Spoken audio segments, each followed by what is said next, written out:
হরে কৃষ্ণ। একাদশীর মতো পবিত্র ব্রত পৃথিবীতে আর একটিও নেই। একাদশী তিথিকে মাধব তিথি বলা হয়, আবার একাদশী তিথিকে হরিবাসর তিথিও বলা হয়। কেননা এই একাদশী ব্রত পালন করলে আমরা খুব সহজেই ভগবানের অহেতুক কৃপা এবং কৃষ্ণপ্রেম লাভ করতে পারি। এই একাদশী ব্রত পালন করলে আমরা সব কিছুই পেতে পারি, কিন্তু আমাদের এটা মনে রাখতে হবে যে একাদশী তিথি পালনের মুখ্য উদ্দেশ্যই হচ্ছে ভগবান শ্রীকৃষ্ণের প্রেম লাভ করা এবং ভগবত ভক্তি লাভ করা। তাই আপনি যেই উদ্দেশ্যে একাদশী তিথি পালন করুন না কেন, এটা সবসময় মনে রাখতে হবে যে এই ভবসাগর এবং মায়াগ্রস্ত জীবন থেকে মুক্ত পেতে হলে ভগবান শ্রীকৃষ্ণের কৃপা এবং প্রেম দুটোই দরকার, এবং একাদশী তিথির মাধ্যমে তা আমরা খুব সহজেই পেতে পারি। আজকের ভিডিওতে আমরা জেনে নেব শ্রাবণ মাসের কৃষ্ণপক্ষের একাদশীর নাম কি, এই ব্রতের আর্ধ দেবতাই বা কে, এবং এই ব্রতের বিধি বা কীরকম, এবং এই ব্রতের ফলে কি পুণ্য লাভ হয় তা সবিস্তারে জেনে নেব। প্রথমে আমরা জেনে নেব শ্রাবণ মাসের কৃষ্ণপক্ষের একাদশীর নাম কি। শ্রাবণ মাসের কৃষ্ণপক্ষের একাদশীর নাম কামিকা একাদশী। এই কামিকা একাদশী আমাদের পালন করতে হবে বাংলায় শ্রাবণ মাসের 15 তারিখে এবং ইংরেজিতে 31শে জুলাই বুধবার দিন। এই কামিকা একাদশীর পালনভঙ্গের দিনটি হলো ঠিক তার পরের দিন, বাংলায় শ্রাবণ মাসের 16 তারিখে এবং ইংরেজিতে 1 আগস্ট বৃহস্পতিবার দিন। এবার আমরা জেনে নেব এই একাদশীর পালনভঙ্গের সময়। ভারতবর্ষে এই একাদশীর পালনভঙ্গের সময় হলো ভোর 5টা 6 থেকে সকাল 9টা 30-এর মধ্যে, এবং বাংলাদেশে এই একাদশীর পালনভঙ্গের সময় হলো ভোর 5টা 26 থেকে সকাল 9টা 50-এর মধ্যে। এবার আমরা জেনে নেব এই কামিকা একাদশীর ব্রত মাহাত্ম্যের সম্পর্কে। শ্রাবণ মাসের কৃষ্ণপক্ষে কামিকা একাদশীর কথা ব্রহ্ম বৈবর্ত পুরাণে যুধিষ্ঠির ও কৃষ্ণ সংবাদে বর্ণনা করা হয়েছে।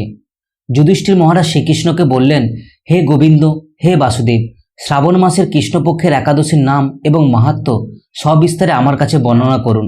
তা শুনতে আমি অত্যন্ত কৌতূহলী। প্রত্যুত্তরে ভক্তবৎসল ভগবান শ্রীকৃষ্ণ বললেন, হে রাজন, পূর্বে দেবর্ষি নারদ প্রজাপতি ব্রহ্মাকে এই একই প্রশ্ন করলে তিনি যে উত্তর প্রদান করেছিলেন, আমি এখন সেই কথাই বলছি। আপনি মনোযোগ সহকারে তা শ্রবণ করুন। একসময় ব্রহ্মার কাছে ভক্তশ্রেষ্ঠ নারদ জিজ্ঞাসা করলেন, হে ভগবান, শ্রাবণ মাসের কৃষ্ণপক্ষে একাদশীর নাম কি, এর আরাধ্য দেবতা কে, সেই ব্রতের বিধি বা কীরকম, এই ব্রতের ফলে কি পুণ্য লাভ হয় তা সবিশেষ জানতে ইচ্ছা করছি। আপনি কৃপা করে আমাকে তা জানালে আমার জীবন ধন্য হবে। শ্রী নারদের কথা শুনে ব্রহ্মা অত্যন্ত সন্তুষ্ট হলেন। তিনি বললেন, হে বৎস, জগৎজীবের মঙ্গলের জন্য আমি তোমার প্রশ্নে যথাযথ উত্তর দিচ্ছি, তুমি তা শ্রবণ করো। শ্রাবণ মাসের কৃষ্ণপক্ষে একাদশী কামিকা নামে জগতে প্রসিদ্ধা। এই একাদশীর মাহাত্ম্য শ্রবণে বাজপেয় যজ্ঞের ফললাভ হয়। ভগবান শ্রীহরি পূজা অর্চনা অপরিমিত পুণ্য ফল প্রদান করে। গঙ্গা, গোদাবরী, কাশী, নৈমিষারণ্য, পুষ্কর ইত্যাদি তীর্থ দর্শনের সমস্ত ফল একমাত্র কৃষ্ণ পূজার মাধ্যমে কোটিগুণ লাভ করা যায়। সাগর ও অরণ্যযুক্ত পৃথিবীদানের ফল, দুগ্ধবতী গাবিদানের ফল অনায়াসেই এই ব্রত পালনে লাভ করা যায়। যারা পাপপুণ্য সাগরে নিমগ্ন, এই ব্রতই হলো তাদের উদ্ধারের একমাত্র সহজ উপায়। এই পবিত্র পাপনাশক শ্রেষ্ঠ ব্রত আর জগতে একটিও নেই। শ্রীহরি স্বয়ং এই ব্রত মাহাত্ম্য কীর্তন করেছে। রাত্রি জাগরণ করে যারা এই ব্রত পালন করে তারা কখনোই দুঃখ দুর্দশাগ্রস্ত হন না। এই ব্রত পালনকারী কখনোই নিম্নজনী প্রাপ্ত হন না। কেশবপ্রিয়া তুলসীপত্রে যিনি শ্রীহরির পূজা করেন, পদ্মপাতায় জলের মতো তিনি পাপে নির্লিপ্ত থাকেন। তুলসীপত্র দিয়ে বিষ্ণু পূজায় ভগবান যেমন সন্তুষ্ট হন, মণি মুক্তাদি মূল্যবান রত্নের মাধ্যমেও তেমন প্রীত হন না। যিনি কেশবকে তুলসী মঞ্জরি দিয়ে পূজা করেন তার জন্ম অর্জিত সমস্ত পাপ ক্ষয় হয়ে যায়। এই প্রসঙ্গে ব্রহ্মা বললেন, হে নারদ, যিনি তুলসীকে প্রত্যহ দর্শন করেন তার সকল পাপরাশি বিদূরিত হয়ে যায়, আর যিনি তুলসী দেবীকে স্পর্শ করে তার পাপমলিন দেহ পবিত্র হয়ে যায়, এবং তুলসী দেবীকে প্রণাম করলে সমস্ত রোগ দূর হয়ে যায়, এবং তুলসী দেবীকে জল সিঁচন করলে যম তার কাছে আসতে ভয় পায়। শ্রীহরি চরণে তুলসীপত্র অর্পিত হলে ভগৎ ভক্তি লাভ হয়। তাই হে কৃষ্ণ ভক্তি প্রদায়িনী, তোমায় প্রণাম করি। যে ব্যক্তি হরিবাসরে ভগবানের সামনে দীপদান করেন, চিত্রগুপ্ত তার পুণ্যের সংখ্যা হিসাব করতে পারে না। তার পিতৃপুরুষেরাও পরম তৃপ্তি লাভ করেন।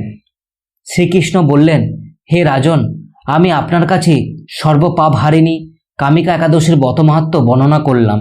অতএব যিনি ব্রহ্মহত্যা, ভ্রূণ হত্যা, পাপ বিনাশিনী মহাপুণ্য ফলদায়ী এই ব্রত পালন করবেন এবং এই ব্রতের মাহাত্ম্য শ্রদ্ধা সহকারে পাঠ অথবা শ্রবণ করবেন, তিনি সর্বপাপ থেকে মুক্ত হয়ে বিষ্ণুলোকে গমন করবেন। এই ছিল কামিকা একাদশীর ব্রত মাহাত্ম্য। এবার আমরা জেনে নেব এই একাদশীতে কি কি বিধিনিষেধ রয়েছে। এটা আমাদের সবসময় মনে রাখতে হবে যে একাদশীর আগের দিন এবং একাদশীর পরের দিন অর্থাৎ দশমী, একাদশী এবং দ্বাদশী এই 3 দিন আমাদের নিরামিষ আহার গ্রহণ করতে হবে। একাদশীতে শস্যের মধ্যে সমস্ত পাপ অবস্থান করে, তাই চাল, ডাল, আটা, ময়দা, সুজি, সরিষা আদি জাতীয় খাদ্যদ্রব্যগুলি একাদশীর দিন বর্জন করা উচিত। একাদশী কেউ নির্জলভাবে পালন করতে পারেন, কিন্তু যারা নির্জল উপবাসে অসমর্থ সেই সব ব্যক্তিরা জল, দুধ, ফলমূল, এমনকি আলু, পেঁপে, কলা, ঘি বা বাদাম তেলে অথবা সূর্যমুখী তেলে রান্না করে অনুকল্প প্রসাদরূপে গ্রহণ করতে পারেন। রবি শস্য অর্থাৎ ধান, গম, ভুট্টা, ডাল, সরিষা এবং সয়াবিন তেল অবশ্যই একাদশীর দিন বর্জন করতে হবে। এবং একাদশীর পরের দিন অর্থাৎ দ্বাদশীর দিন উপযুক্ত সময়ের মধ্যে একাদশীর পারণভঙ্গ করতে হয়। এবং একাদশী পারণভঙ্গ করার সময় এই মন্ত্রটিকে আপনাকে 3 বার উচ্চারণ করতেই হয়। একাদশং নিরাহার বতেনেন কেশব প্রসিদ্ধ সম্মুখনাথ জ্ঞানদৃষ্টি পদভব। একাদশীর দিন ভোরে শয্যাত্যাগ করে শুচিশুদ্ধ হয়ে শ্রীহরির মঙ্গল আরতিতে অংশগ্রহণ করতে হয়। শ্রীহরির পাদপদ্মে প্রার্থনা করতে হয় যে, হে কৃষ্ণ, আজ যেন এই মঙ্গলময় পবিত্র একাদশী সুন্দরভাবে পালন করতে পারি, আপনি আমাকে কৃপা করুন। একাদশীর দিন গায়ে তেল মাখা, সাবান মাখা, পরনিন্দা, পরচর্চা, মিথ্যাবাসন, ক্রোধ, দিবানিদ্রা এবং সাংসারিক আলাপ আলাদিগুলিকে বর্জন করতে হয়। একাদশী দিন গঙ্গা আদি তীর্থে স্নান করতে হয়। মন্দির মার্জন, শ্রীহরির পূজা অর্চনা, স্তব্ধস্তুতি, গীতা, ভাগবত পাঠ আলোচনায় বেশি করে সময় অতিবাহিত করতে হয়। এই তিথিতে গোবিন্দ লীলা স্মরণ, তার দিব্য নাম শ্রবণ করাই হচ্ছে সর্বোত্তম। ছিল প্রভুপাদ ভক্তদের একাদশীর দিন 25 মালা বা যথেষ্ট সময় পেলে আরও বেশি করে জপ করার নির্দেশ দিয়েছে। একাদশীর দিন ক্ষৌর কর্মাদি অর্থাৎ চুল কাটা, নখ কাটা, গোপ কাটা এগুলি নিষিদ্ধ। গঙ্গা স্নানে যেমন সবার অধিকার আছে, তেমনি একাদশী ব্রতেরও অধিকারও সকলেরই আছে। শাস্ত্রে বিধবা, সধবা সকলের জন্যই একাদশী পালনের নির্দেশ দেওয়া হয়েছে। যারা সধবার একাদশী পছন্দ করে না, শাস্ত্রে তাদের বিষ্ণুদ্রোহী বলা হয়। শ্রী চৈতন্য মহাপ্রভু তার লীলাবিলাসের প্রথম থেকে একাদশী পালনের প্রথা প্রবর্তন করেছিলেন। শিল জীব গোস্বামী তার ভক্তি সন্দর্ভ গ্রন্থে স্কন্দপুরাণ থেকে উদ্ধৃতি নিয়ে বলেছেন, যে মানুষ একাদশীর দিন শস্যদানা গ্রহণ করে সে তার পিতা, মাতা, ভাই বোন এবং গুরু হত্যাকারী। সে যদি বৈকুণ্ঠ লোকে উন্নীত হয় তবু তার পতন হয়।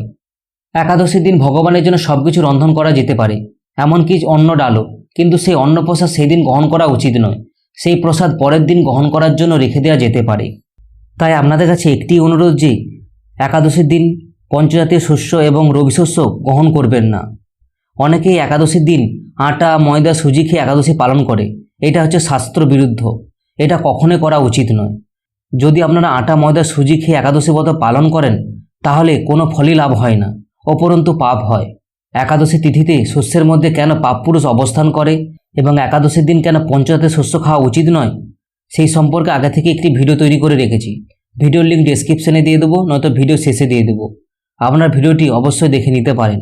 যারা যারা একাদশী ব্রত পালন করতে ইচ্ছুক তাদেরকে অবশ্যই ভিডিওটি শেয়ার করুন। নিজেরাও একাদশী ব্রত পালন করুন এবং অন্যদেরও একাদশী ব্রত পালনে উদ্বুদ্ধ করুন। এই ছিল কামিকা একাদশীর বিধিনিষেধের সম্পর্কে। আজকের ভিডিও এই পর্যন্ত। ভিডিওটি যদি ভালো লেগে থাকে তবে অবশ্যই লাইক করুন, শেয়ার করুন এবং চ্যানেলটিকে অবশ্যই সাবস্ক্রাইব করুন। প্রত্যেক দিন হরে কৃষ্ণ মহামন্ত্র জপ করুন। ভালো থাকুন, সুস্থ থাকুন এবং অবশ্যই সবকটি একাদশী ব্রত পালন করুন। নিজেরাও পালন করুন এবং অন্যদেরও পালনে উদ্বুদ্ধ করুন। হরে কৃষ্ণ। জয় শিল প্রভুপাদ কি জয়।